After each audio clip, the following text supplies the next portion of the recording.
Hello. This is officially the seventh time I've started this video, so it may be that it's not meant to go out into the world.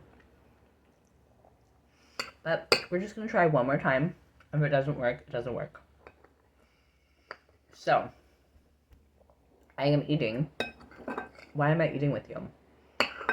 I'm here to talk about eating. That's why. And when I was first starting to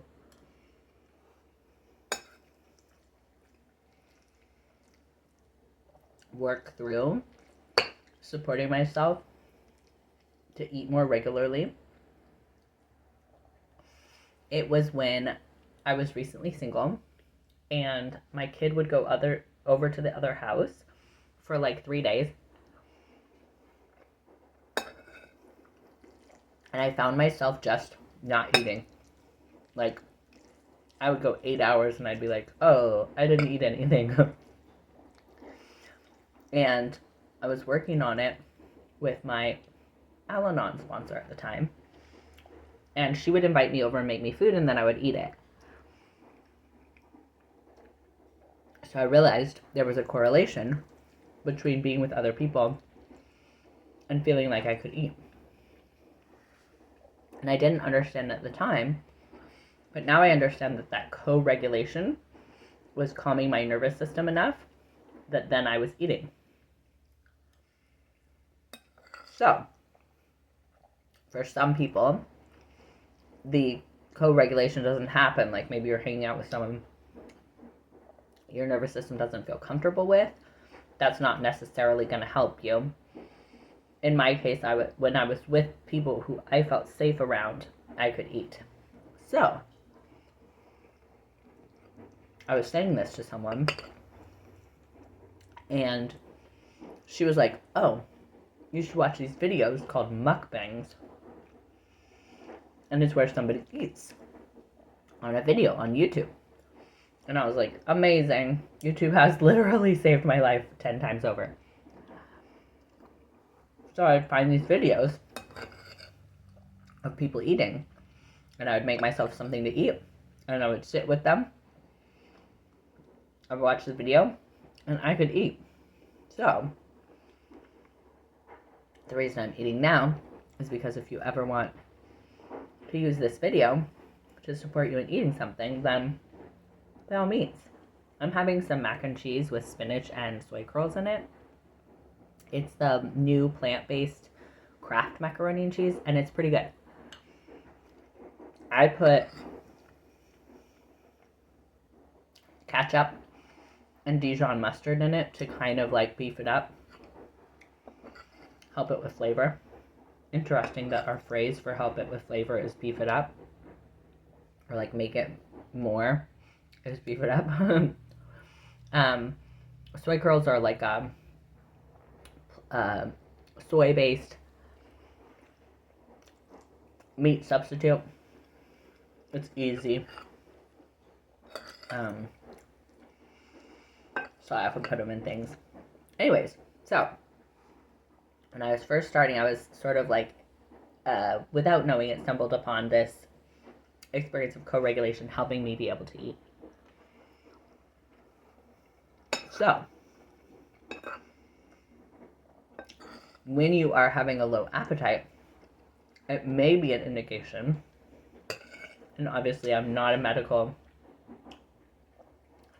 professional, so please do your own research, but it may be an indication that you're in a dorsal or freeze response. When you're in a freeze response, it's like that play dead response. So if I'm hiding or I'm playing dead and I don't want this threat, the predator, to know that I'm alive, I'm not going to eat anything. Excuse me, because that's a dead giveaway. It's going to make noise. It's going to create smell. And also, I don't want to digest anything because I'm going to poop and that's going to create noise and smell. Right? So, your vagus nerve is actually going to tell your stomach to inhibit those cues of hunger. So it's going to suppress your appetite. And if you're also, on the flip side of things, experiencing a lot of sympathetic, or you're in dorsal and you're trying to rev yourself into sympathetic in order to get things done, like you don't want to get out of bed in the morning but you're trying to like force yourself because you're going to work, I bet you're reaching for caffeine and sugar because that'll artificially move you into sympathetic. And those things suppress your appetite, the caffeine, right? Or cigarettes. So, it's tricky because a lot of the things that are either our nervous system trying to support us or us trying to do what culture is asking us to do when our nervous system is not supporting us, those are going to suppress our appetite. So, what can you do about it? So, generally speaking, while you can support the nervous system in a crisis moment, it is more impactful to support the nervous system when there is not a crisis, because that sort of increases the resources that you're dealing with. So, doing those nervous system exercises or stress management techniques, whatever you want to call them, outside of crisis situations, so like giving yourself that regular daily movement, that regular mindfulness connection with your senses, any type of meditation, breathing, etc., giving yourself a daily dose of creativity, all of those things are going to make it less, your nervous system less reactive. But in crisis moments, when you're like, oh my gosh, I haven't eaten in 8 hours, right? But I don't want anything. The easiest thing for your body to do is something that's soft, something that's not necessarily going to have to be chewed. And why is that?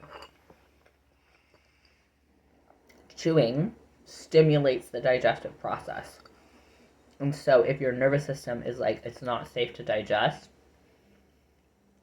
it's going to resist chewing. So a lot of people are trying to get themselves to eat like a full healthy meal. Healthy. So in those times, what I really suggest is something that doesn't require chewing, right? Something like smoothies, ice cream, pudding, soup, even comfort foods like mac and cheese, mashed potatoes, baked potato,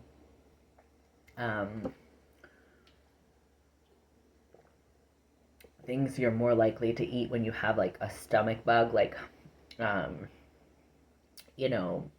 porridge or oatmeal, applesauce, toast even sometimes is easy, crackers, things that are like very light and aren't going to take a bunch of digestion, are going to be easier for you in those times.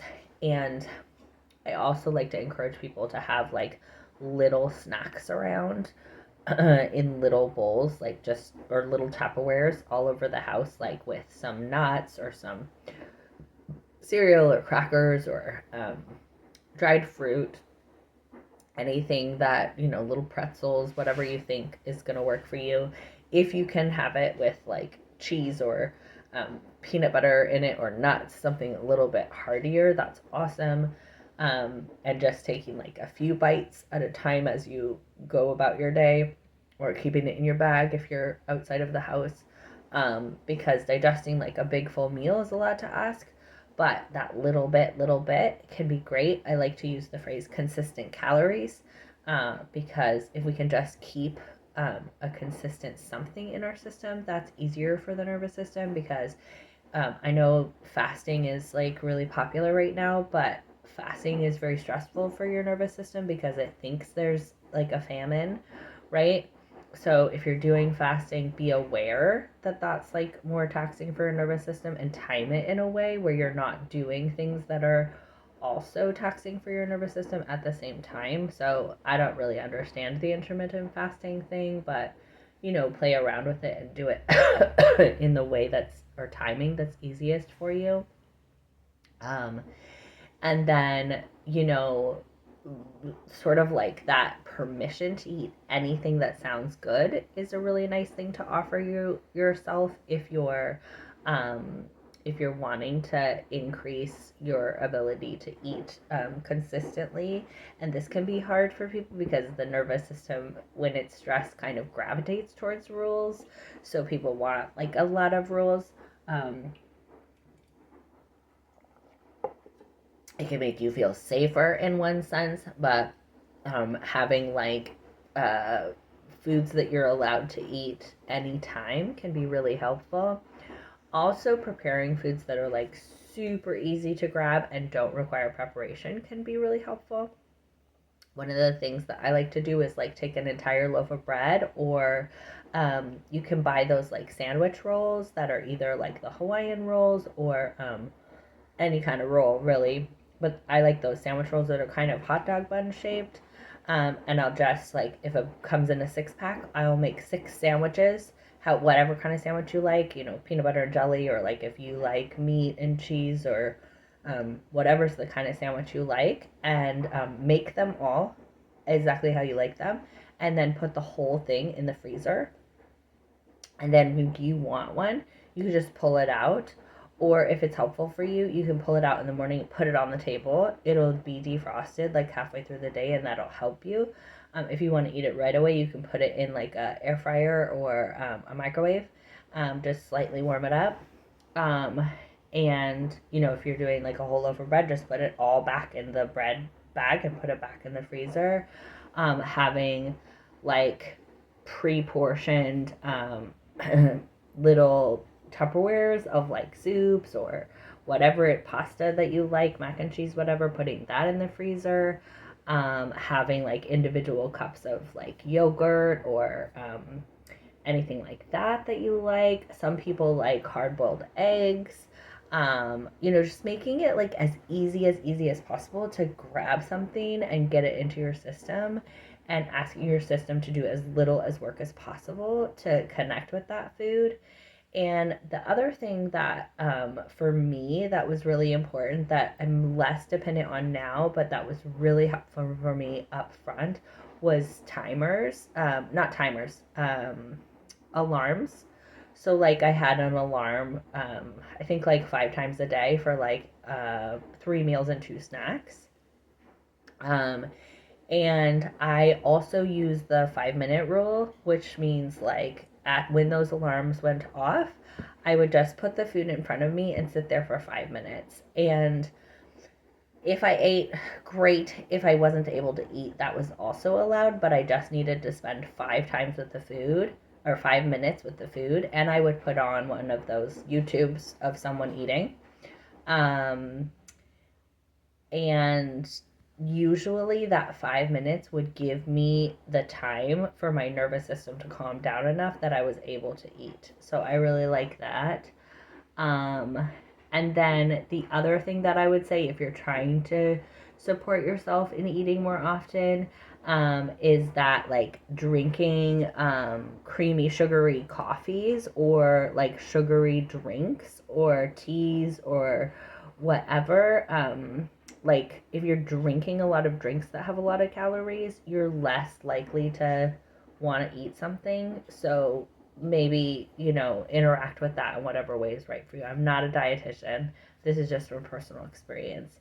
And the like, why would you do this? Like, this is just if it's something that you notice that like you're having a more stressful time than you'd like to have in your day, and you're noticing that this is because you're not eating, right? Like, I'm not here to say like it's better to eat. It's whatever's right for you.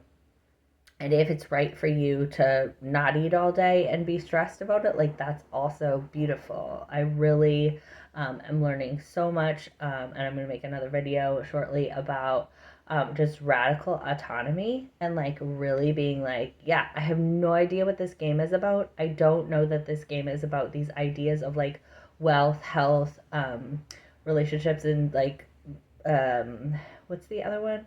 Wealth, health, relationship, and pain, I think, are the like four areas that sell or whatever. Like I know that culture has something to say about all of those things, but I'm 100% not sure what this game is about. It could be that this game is about like be as miserable as you possibly can. So I don't have any opinion on if it's a good idea to eat regularly or not. I just know that there was a period of time when I wanted to eat regularly because I felt like that was going to support me playing the game in the way that I wanted to play the game. And I felt confused about why it was so hard and couldn't figure out how to support myself. I will say that the other thing that like totally changed my relationship with food was when I started taking testosterone. And I'm going to make another video about perimenopause stuff. But I started taking testosterone when, like, shortly after, a year or two after I started perimenopause. And I was like a mess from perimenopause. And there was like so many things that I was navigating and choosing between. And uh, I started considering some like progesterone estrogen type options. And then I read this amazing book called What Fresh Hell Is This? And they talked about testosterone. And from everything that I read, it had the least side effects and the most benefits. And I was already identifying as trans non binary. And so I was like, talked to my doctor about it. And she was like, yeah, there's like no question. Like, let's give you testosterone and see how you like it. Um, and that was really the first time in my life that I experienced like I enjoy eating. So never had I before like enjoyed eating. So now not every time, but like this lunch was like fine. It was just like food and I ate it. Because I like how it feels better when I have food in my system. But sometimes I will enjoy food, and that's really fun for me because that was something like I wanted to experience in this life. So again, whatever you want to experience, I totally support you and celebrate you. And if you're wanting to experience eating more regularly and these things sound interesting, try them out. Let us know what you try out or what works for you, or if there's other ideas or suggestions you have. I'd love to hear your ideas. And also, if you're a person who like cannot drink water and you're worried about it, I had a urogynecologist told me like the whole thing about like drinking constantly is not a thing and we don't need to worry about it. Just drink when you're thirsty, it's fine. Um, and then also, like, if you're a person who just doesn't like water, I put lemonade in my water, and that helps me. I also drink sparkling water, but I've heard like that doesn't count as water. So I put lemonade in my water, and I like it. And sometimes I put cranberry juice in it, and sometimes I just make tea, and that is water too. Okay, I love you all so much, and I'll talk to you again soon.